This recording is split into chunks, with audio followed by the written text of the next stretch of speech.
बलि महाराज अपने पास परिवार के साथ शुक्रलोक में रह रहे हैं। ये कथा हम कहते ही आगे जो थोड़ी सी कथा है ये श्रीमद् भागवतम से पुराणांतर है। तो लक्ष्मी मैया बहुत दुखी हैं क्योंकि नारायण अब नौकरी पकड़ ली जो सबसे मालिक है। क्यों जी आए थे लूटने और स्वयं लूट गए भगवान।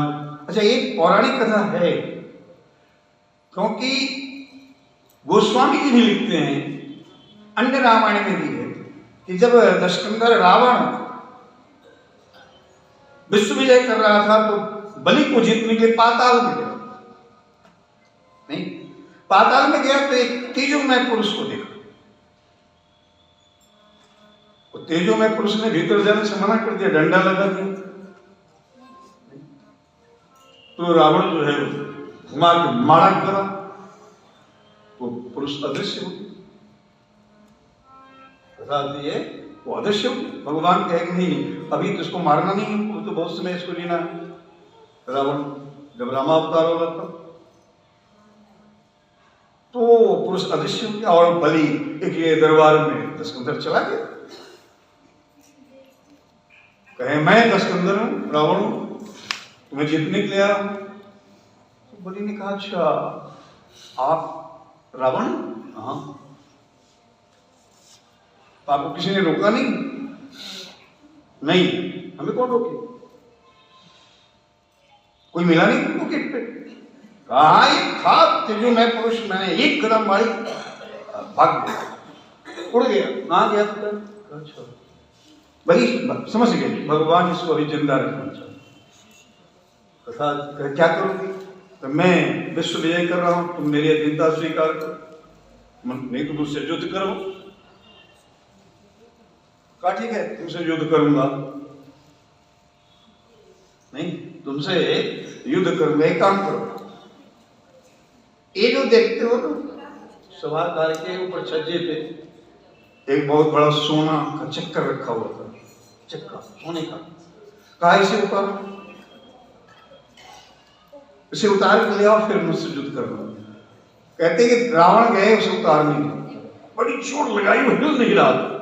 इतना मोटा सोने का चक्का था, गोल गोल।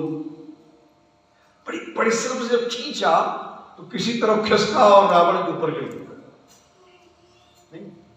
गिर गया, उसमें पिछने लगा और काहे करने लगा, हटाइए हटाइए उसको, हटाइए, हटा नहीं पा। तो बलि महाराज गए हाथ से उठा, क्या है ऐसा चीज रखे हैं आप? अगर भैया तुम लड़ने आए हो, ये युगों पूर्व की बात है। मेरे परदाता हिरण्यकश्यप को जब भगवान ने नृसिंह होकर मारा था तो उनके कान का एक कुंडल टूट के गिर गया था नीचे, उसे हम लोगों ने पुश्तैनी रखा है पूजा में। तुम उसे हिला भी नहीं पाए, तुम उससे कैसे लड़ोगे?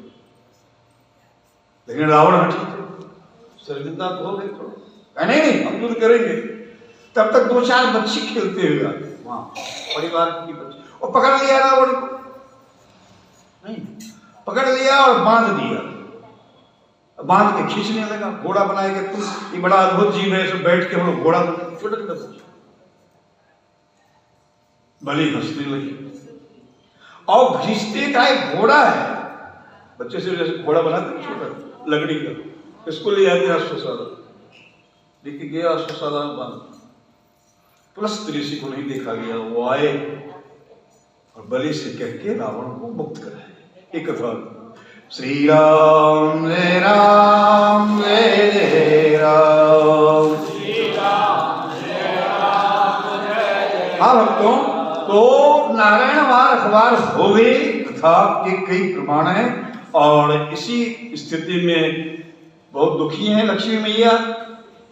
नारद जी से पूछा कि भगवान की मुक्ति कब होगी? कहा कभी नहीं मुक्ति होगी। आप प्रयत्न करें तो मुक्ति हो सकती है वहां से, क्योंकि ये भक्त के बस में हो गए हैं। भक्त कौन चाहेगा कि छोड़ दे भगवान? कैसे बस में होगा? तुम जानो, कुछ छल बल करो। जब पति छल से ले लिया त्रिलोकी, तो पत्नी भी कुछ करे। लक्ष्मी जी ने मन में ठाना और एक ब्राह्मणी का रूप पकड़ के आ गई बलि के दरबार में। बलि ने देखा, प्रणाम किया, कहिए क्या आज्ञा है।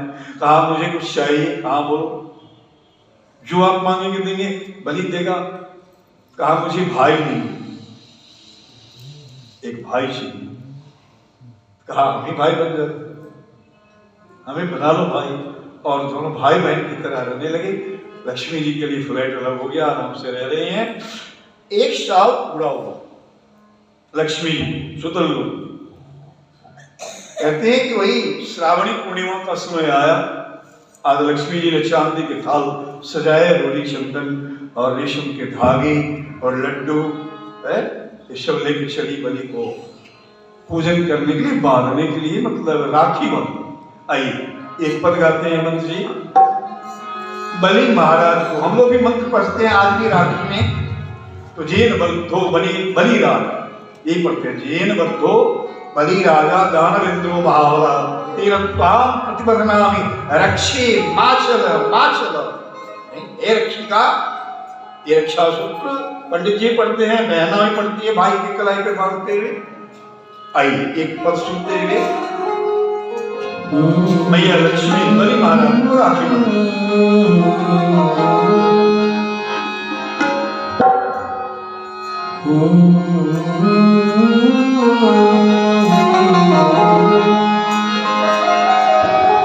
हम बहनों के लिए मेरे भैया आता है एक दिन साल में, आता है एक दिन साल में। आज के दिन में जहाँ भी रहूं चले आना कर हाल में, चले आना कर हाल में।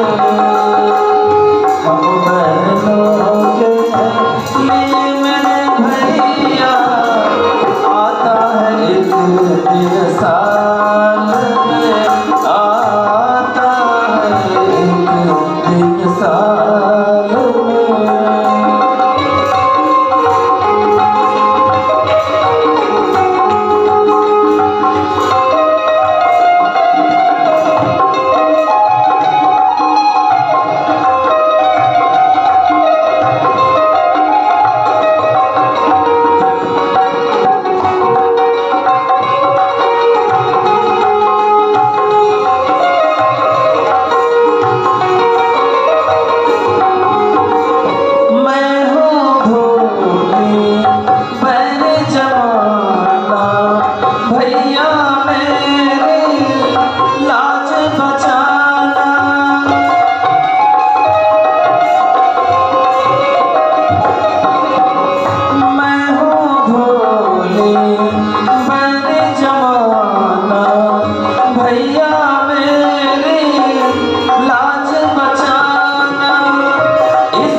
न हो मैं